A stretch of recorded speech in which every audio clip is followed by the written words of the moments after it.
E aí, pessoal, eu sou a Ana Buzi e no Duke Entrevista de hoje eu converso com uns artistas independentes aqui do cenário curitibano. Eu tô falando da banda punk rock She Is Dead. As atividades da banda iniciaram lá em 2019 aqui em Curitiba e desde então eles vêm conquistando o coração e os ouvidos no cenário musical nacional e internacional também. Tanto que em 2022 eles conquistaram um lugar no top 10 dos melhores álbuns do underground nacional de 2022, segundo a revista Whiplash, com o álbum We Love Reverb. Então estou aqui com o Mal Karlakoski, responsável pelo vocal e guitarra da banda, e ele está representando aqui a X Dead por hoje. Tudo bom, Mal? Tudo bem, Ana? Obrigado. Sou Mal Karlakoski, vocalista e guitarrista da X-Dead. Muito obrigado pelo convite. Eu vou estar sozinho hoje, assim, mas os meninos estão em coração aqui comigo. Sem problemas. Então, iniciando nossa entrevista aqui, eu queria saber sobre o surgimento da banda, né? Então, como veio a ideia de vocês se juntarem para formar uma banda e de onde veio essa ideia do nome X Dead? O início da banda foi no final de 2019. Eu e o Kim, a gente vem de uma amizade muito grande. A gente trabalhou no Café Mafalda, da Ieda. E eu tinha algumas músicas. A gente já tinha tocado em algumas bandas. E nessa época eu tinha umas 4, 5 músicas que eu falei, porra, Kim, tô com umas músicas, eu acho que seria legal a gente chamar um baterista, vamos montar uma banda. Ele, porra, ótimo, tal, o Kim toca muito baixo, você já viu o show, você vê que o menino, nossa, como o Kim toca bem baixo, sabe? Tanto melodicamente quanto operacionalmente. Daí a gente foi experimentando bateristas, nessa época a gente não tinha nome ainda, foi quando numa tarde eu e o Kim, a gente tava de folga, ficou no apartamento dele e começou a assistir um filme chamado A Origem, do Christopher Nolan. E num desses momentos do filme, o filme é muito poético ali, tem uma mensagem sobre lembrança, sobre alguém que você não tem mais contigo, mas que você pode guardar em algum lugar, assim, na sua memória, no seu cérebro, e que você possa resgatá-lo, assim, quando quiser. E o Nolan conseguiu materializar muito legal isso no filme.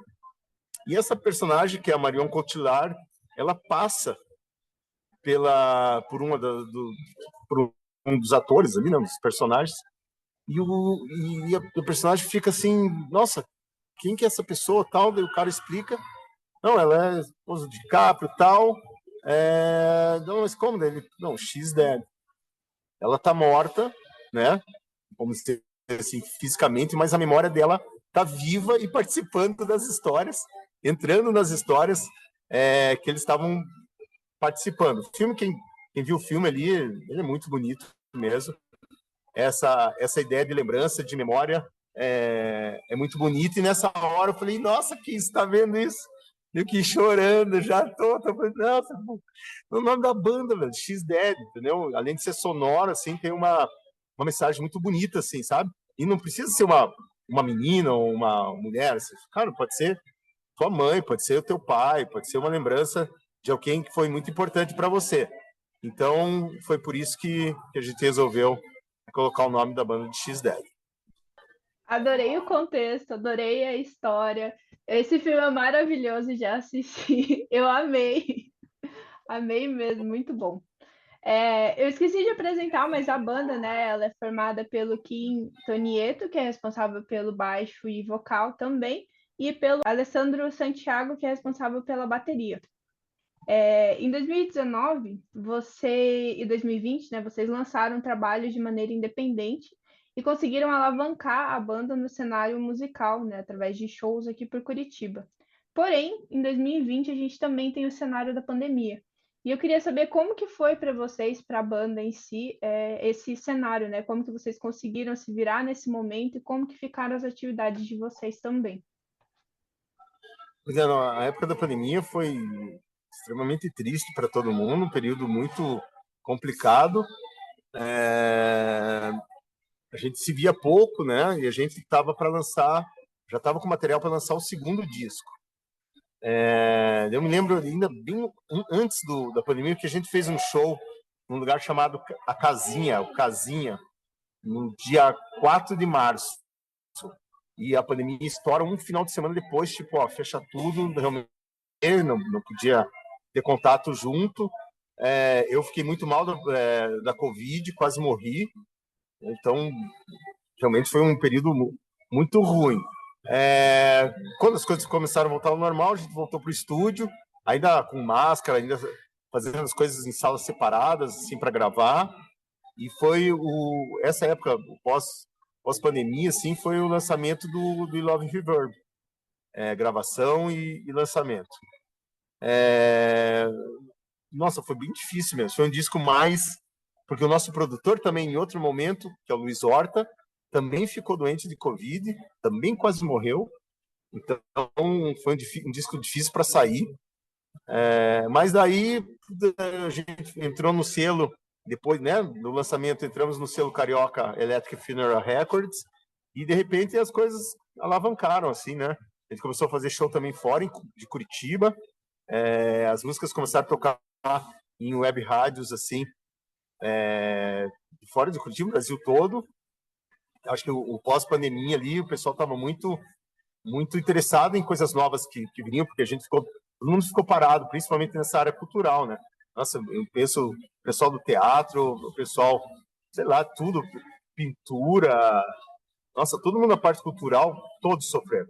O pessoal da arte cultural realmente que tem o contato com o público, que precisa desse retorno, dessa interação com o público, sofreu bastante. É verdade, né? A gente acompanhou aí essa parte cultural sendo bem complicada, né? Tanto que lançaram muitos editais e projetos, né, para ajudar a parte cultural em si. Aqui no Paraná teve bastante iniciativa. Mas Teve o Rock no Pinheiro, a gente tocou em 2 festivais virtuais do Rock no Pinheiro, do Yuri Brauli. Ele foi vivendo assim, fez Rock no Pinheiro 1 e Rock no Pinheiro 2. E tocamos em alguns outros também festivais. Não toca-se, né? Manda música gravada de show, de apresentação. Você grava, a gente gravou no estúdio Tenda, daí a gente mandava, mas fazia essas apresentações, as lives, assim, né? Virtuais, assim. entendi. É bom para ajudar a divulgar também, né? Divulga o trabalho da banda. Pois é, a gente chegou em lugares que a gente não imaginava, né? No Brasil, assim, né? Exatamente por esse formato, né? Live que era o único que a gente tinha, né? Na verdade, né? Os artistas. Entendi. Ah, que legal. E você falou da Electric Funeral Records, e com eles vocês lançaram, né, o Story of Lies, que é o primeiro álbum full que vocês têm. E eu queria saber como que foi, como que aconteceu esse contato, né? E como que foi para vocês ter o primeiro álbum lançado com o selo de uma gravadora? Primeiro que foi super legal, né? A música independente, assim, ele sempre sonha com o selo, assim, né? Eu acho, na música, né? O selo, porque a gente vem crescendo e ouvindo as gravadoras, coisas, não existe mais gravadora, então os pequenos selos que realmente fomentam os artistas independentes. A gente tinha lançado 2 EPs, né, antes do Starflies, 2 EPs que unidos ali vai dar o Starflies. No segundo EP, a Silvia Susekind, ela entrou em contato com a gente e falou assim, eu ouvi, não sei se foi Starflies ou se foi Living My Hate, eu gostei muito do material, que vocês têm? Eu falei, tem esse EP e outro EP. Ele falou, que tal a gente fazer um disco, né? Vocês dão mais uma mixada, dão mais uma masterizada, a gente chamou o Luiz Horta e tal.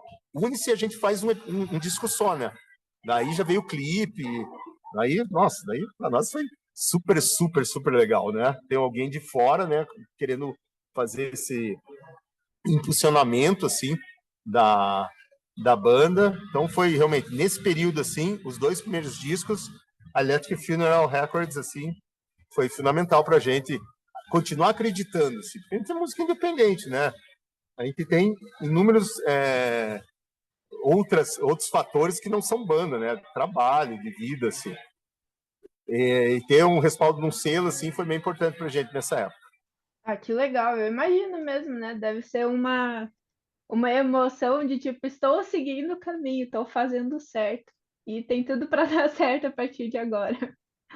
Só aproveitando um adendo, a gente saiu do Electric Funeral Records e entrou na Brado Records, que é aqui de Curitiba, né? Minas de São Paulo, Curitiba, Daniel Brado.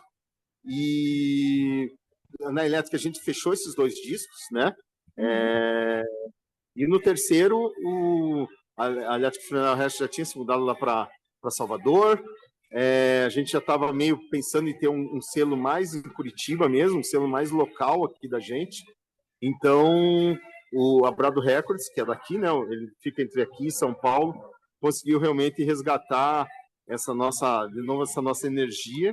E o terceiro disco, e agora a gente é da Abrado Records. Que legal, que legal. E falando um pouquinho ali sobre produção de trabalho, a X-Dead, ela é uma banda de punk rock, né? Mas vocês conseguem muito bem passear por outros gêneros. E isso meio que dá um estilo próprio de vocês, né? Vocês têm o estilo do X-Dead. E eu queria saber de vocês de você, né? Como é o processo criativo e quem é a maior influência para vocês, para a banda em geral. Influências. Eu acho que tem muito mais cinema, né? De influência do que musicalmente, porque musicalmente eu tanto escuto muito punk rock, mas eu gosto de Otis Reading, eu gosto de outros artistas, eu gosto muito de Tina Turner, eu gosto muito de Johnny Cash, de Roy Orbison, o Sandro é mais, curte muito ska, o Kim é mais indie mesmo, gosta do Interpol, né? Tem Nine Inch Nails, e isso acaba refletindo nas composições, mais como as nossas histórias de vida, assim, e coisas.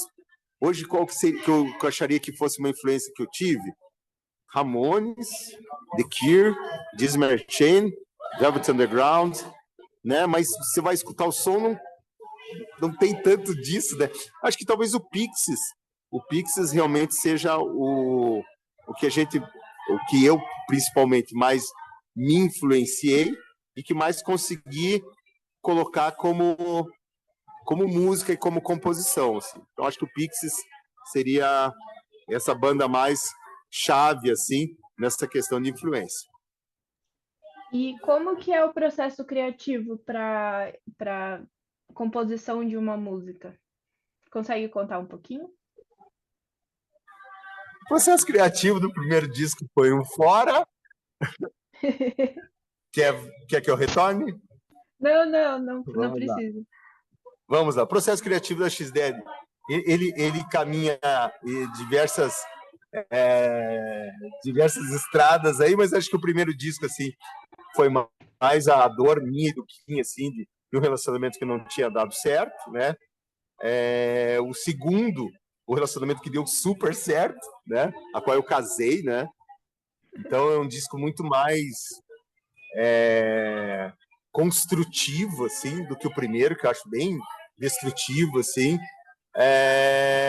Aí o terceiro, realmente, eu acho que celebra bem a amizade que eu e o Kim e o Alessandro temos. Então é um disco ainda acho mais maduro, bem mais produzido. Eu venho com as músicas, né? Sou o principal compositor ali, venho com as músicas, mas é quando a gente entra naquela sala da casa do Alessandro, que é o baterista, que as coisas realmente se transformam. Não adiantaria nada assim eu ter essas bases de composições, essas ideias assim, se elas não fossem realizadas, né, pelo Kim e pelo Sandro, né? Então acho que principalmente o terceiro disco assim, e agora a gente já está com material para o quarto disco, é realmente o que a gente consegue fazer juntos assim. A gente é muito amigo, né? Quem vê a gente só tocando, sim, já dá para sacar isso, né? Mas para quem convive com a gente na vida do dia a dia, assim, sabe que a gente é muito amigo. Então, você tem uma ideia, você leva essa ideia, o cara já vem com uma bateria, e de repente a gente já está com a música bem encaminhada. Então, funciona mais ou menos dessa maneira. Que legal. E é legal, eu acho que é importante ter essa amizade numa banda, né? Não tem como fazer uma banda com pessoas sendo que você não tem esse contato, né? Na verdade, assim, a gente já teve outras bandas que não dão certo, e a gente vê bandas que acabam não dando certo por questões de relações interpessoais, assim.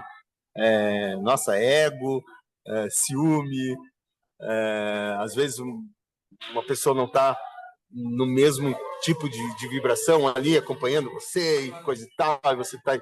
Então, acho que o XDED funciona muito bem nesse sentido. Eu, o Sandro e o Kim, a gente viaja junto, acabou de fazer Florianópolis, Ponta Grossa, fez São Paulo, e sempre é muito divertido, né? Então, tão divertido quando está ensaiando. A gente acabou de tocar no The Boy, então sempre é uma noite muito legal, ver os nossos amigos, ver as pessoas que estão acompanhando a banda, que a gente nem conhecia antes, né? Pessoas que a gente acaba conhecendo no dia, assim. Teve um casal muito interessante, assim, eles caíram de paraquedas no dia do The Boy, e tem um cara filmando, assim, eu vou até postar isso no Instagram, acho que é amanhã. Tem um cara filmando de dentro do bar e dá para ver pela janela que eles chegam, os dois. Aí a gente começa a segunda música, a menina começa a olhar assim, o cara também, assim, mais para dentro do bar, assim, através do vidro ainda. E daí, nossa, muito engraçado, porque dá para ver pelo vidro, né, passando pela gente, assim, como eles vão se interessando, e no final, do meio pro final, a menina já está dançando e eles entram e ficam o show inteiro na nossa frente. Depois a gente, enfim, fala com eles, enfim. Foi uma experiência de ver assim, uma pessoa que não conhecia a banda, começou a ouvir a primeira música linda, e na segunda já ficou mais interessado, e no meio, assim, é muito, muito gracioso ela dançando, assim. Daí depois eu vindo, assim, fiquei até emocionado, falei, nossa, tocou o coração da menina ali, né? A menina realmente curtiu a música, assim. Depois, a banda ali é fácil de gostar, né? Isso é muito legal mesmo. A gente trata as pessoas com muito carinho e muito respeito. Que legal, que legal. E vocês são muito simpáticos, eu acho que isso cativa ainda mais o público. Mesmo quem não curta punk rock ou alguma coisa assim, acaba se encantando pela maneira que vocês tratam as pessoas que estão ali em volta, que se interessam um pouquinho, ou alguma coisa assim. Então, acho que isso conta bastante também, esse relacionamento com o público. Mas, Mal, chegando aí então para o final da entrevista, eu deixo aqui um espaço para você deixar um recado para quem está nos ouvindo. Nossa, queria super agradecer você, Ana, pelo trabalho que você faz com as bandas, por ter chamado a gente. Foi uma situação parecida mesmo, a gente se conheceu no Onca, a gente nem se conheceu no Onca, né? Você viu o show da gente no Onca e entrou em contato com a gente posterior e nos proporcionou fazer essa entrevista. Curitiba está tendo uma cena de bandas muito legais, muito importantes. Você tem ali o Cigarro, você tem o Wi-Fi Kills, você tem o Rosemary Dreams, você tem o Olivier, você tem o Favorite Dealer. Eu vou estar sendo injusto de não lembrar Monasteria, tantas bandas legais e importantes que estão na ativa tocando e que precisam de pessoas como você para fomentar a ideia e as músicas dessas bandas. Precisa do público, que cada vez tem sido mais legal, assim, mais e mais legal, assim, com as bandas. A gente vê que o público de cenário independente vem crescendo. Tem projetos muito interessantes como o Cross Originals, que é toda quinta-feira, tem banda independente. O André Nisgoski, que é do Macumazila, sempre trazendo bandas do cenário independente para palcos que a gente não ia, né? A gente tocou, então, 2 vezes lá. Então, tem o Onca, tem o Lado B, tem o 92 Graus. Então, gente, lugares tem, bandas tem. Procurem as bandas, não só da sua cidade, mas as da sua cidade precisam, porque você tem um contato, uma interação pessoal, né? Tem o olho no olho ali, e isso é muito importante para o músico. Ana, novamente, né, em nome da XDL, em nome do Alessandro Santiago, baterista, do Kim Tonieto, baixista, eu, Mal Carnacosta, guitarrista e vocalista, muito obrigado mesmo. Eu que agradeço, muito obrigado pela presença. Foi muito boa a nossa conversa de hoje. Eu desejo todos os sucessos no mundo para a XDL.